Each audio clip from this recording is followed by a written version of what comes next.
Yo, what's up mga kasapsap? Ito ang intro nag-aalab mula sa mapagpanggap na hip-hop. Nakasuot ng flip-flop kahit walang hilig sa flip-top. Another video tungkol sa mosquito lap. Ang masaklap ito ay makalat. At least walang lamok na kagat ng kagat. Bagamat ating maglinis na nararapat, di man nasusulat sa kahit anong alamat. Talento ko lamang ay sapat.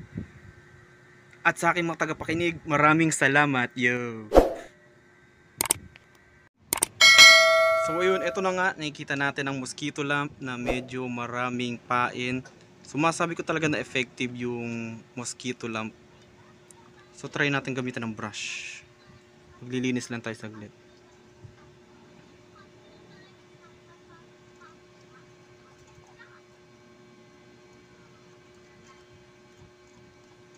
Boy, ayaw. Ay, matanggal.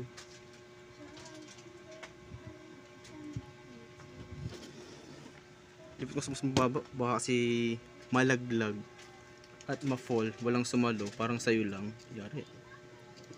Kus.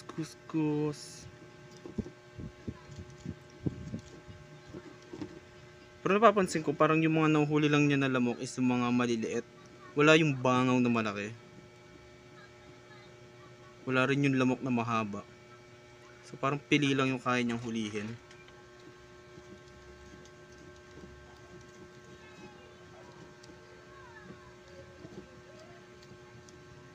Yung kinaganda nito, hindi siya repellent. Talagang pinapatay niya. Anong kuryente niya. Kapag kasi repellent, tataboy lang. Bukas, babalik uli yan para singilin yung utang. Pero pag pinatay mo, gaya nito, patay talaga siya. Hindi na babalik. Parang yung ex mo. Aray. Yari. Malayo na.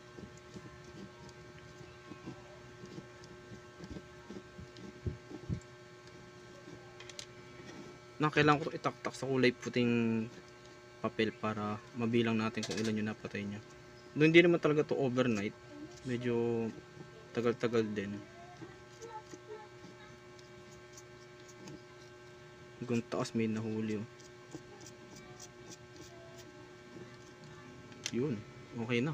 Kuha ko ng papel na puti para itaktak ko to doon. Tingnan natin kung gaano karami. Pwede na yan.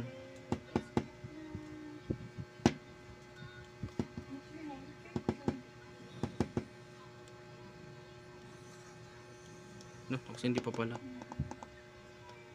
Yan, patay muna. No, nililipad. Pero kita nyo naman, dami na patay. So, very effective talaga. Sulit na sulit.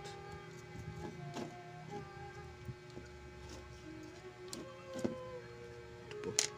No?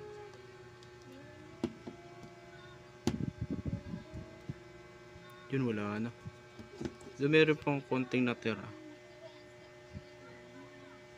Gusto ko na siyang tingnan. Then yun lang, tamang maintenance lang ng mga gamit. Then another update, meron tayong organizer dito para medyo mas maayos tingnan. Buhay ko na lang talaga di organize. Then next, somewhere dito, kita natin may bakanting space. Medyo sayang lang, pwede pagpatungan ng ako. So meron tayong kahoy. Suksok natin dito para dagdag patungan. At syempre, gagamitin natin ang ating drill. Kaso napansin ko sa drill na to, kaya niya lang kapag manipis yung kahoy. Yung mga ganito lang ba? Or kapag yung mga ganito kanipis na kahoy. Yan, mas malit lang ng konti sa daliri.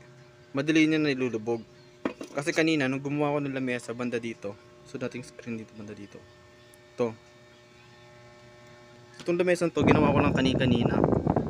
Anong nangyari? Nung unang sinubok ko, gamit ko yung dos na screw. Mga dos na screw ganito. Hindi niya maibaon. Nahihirapan yung drill. So kaya niya lang kapag mga uno. So hindi siya pang heavy duty na gawaan. So ang ending, nung ginawa ko itong lamesang to, pako, nauwi rin sa paggamit ng pako. Yung gantong habang screw hindi niya na maibaon. So karoon lang tayo dito ng extension na lamesa para may pagpatungan ng mga ibang gamit. Yan, meron tayong pato, yung dancing cactus, Itong dancing cactus, pwede mo rin i-charge to sa, sa solar. Kasi yung outlet niya, charge din sa gamit yung USB port. Then meron tayo dito tubig, tumbler natin para hindi tayo masyadong uhaw sa attention. Yun lang, sa tayo dito. Then, ito yung mga kahoy natin na dagdag lamesa. Then, meron tayong sobrang wallpaper. Kukuberan natin para hindi masyadong marumi tingnan. Yun lang. Yun, nakuberan ko na ang ating kahoy. So, hindi pantay. Syempre, mata ko rin hindi pantay. So, gagamitin natin ng screw. Ito yung uno na screw. Malit lang. Kaso, hindi siya babuon kapag uno. So, meron namang dos na screw, which is sobrang haba. So, meron din tayong 1.5, which is pwede na. So, medyo may nakaharang dito na, tanggalin lang natin. Gamit ng screw. Meron siyang reverse.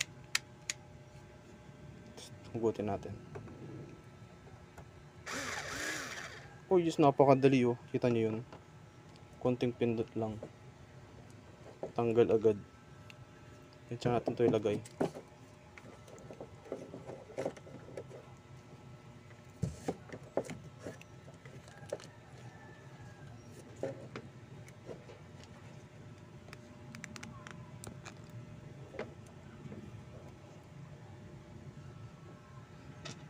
Tsaka natin gamitan ng drill. So syempre gusto natin komplikado. So huwag natin alisin yung mga kable. Iyamon din dyan lang yan para medyo may konting action kapag sakaling mag-spark. Alam mo yun. Tsaka natin i-drill. Syempre huwag kalimutan pala i-reverse. Tsaka i-drill.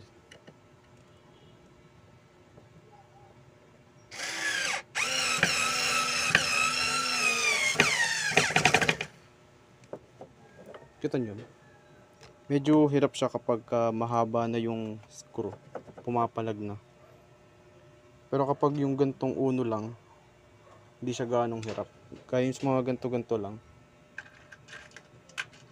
Then syempre doblehin natin sa kabilang gilid din. Pero pa ako dito isa pang 1/2.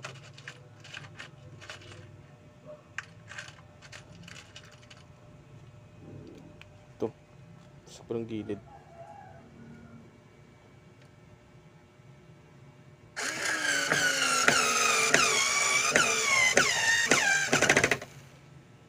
Yun, pwede na yan. Then balik na natin to. Dito lang yan siguro.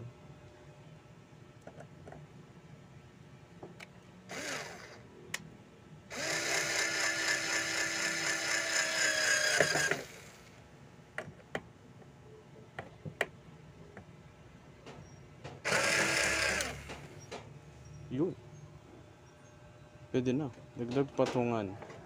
So gagawin na ako ng paraan para malis ng mga kable na to. Tapos ay bago kong ilalagay dito na another setup, 6 volt setup dito ko ilalagay. So nandito yung 12 natin. Dito ko ilalagay yung 6 volts. Malit lang naman yung battery nun. Ito ililipat ko uli yan. Kaso yung kable nito hanggang dito lang pala. Basta dyan lang yan. Then yun muna. At ito yung gagamitin kong battery para sa aking 6 volt setup. May tinanggal lang ako dito kasi nakakabit siya dun sa ventilador. Ito yung battery ng ventilador. So nakalagay dito cycle blah blah blah. So 6 volts ayun. 6 volts 4.5 amps. So something blah blah blah. So ito yung gagamitin ko. Then sa solar panel ito.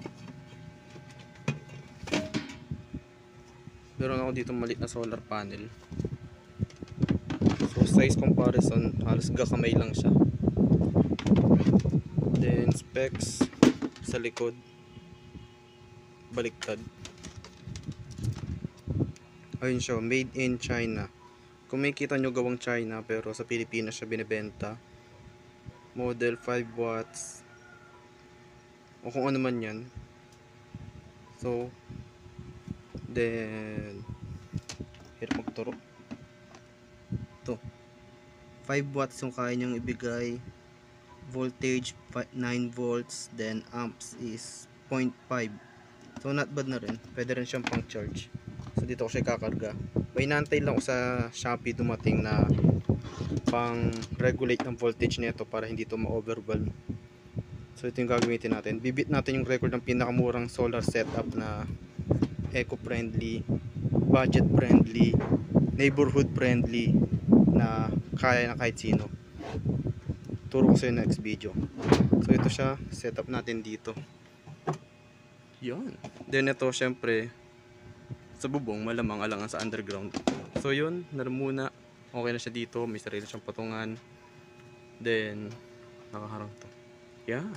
So makikita yung setup natin, mukhang may mukha siya. Dalawang mata, nakangiti. Ito malungkot. Yan. So naisip ko gawan siya ng bagong design na talagang may mukha na talaga. So may kamay dito somewhere. Then mga gamit. Yan. So yun lang muna sa video to. Next update or next video, pinakamurang solar setup. 6 volt setup. Try natin. Salamat sa panonood. Bye.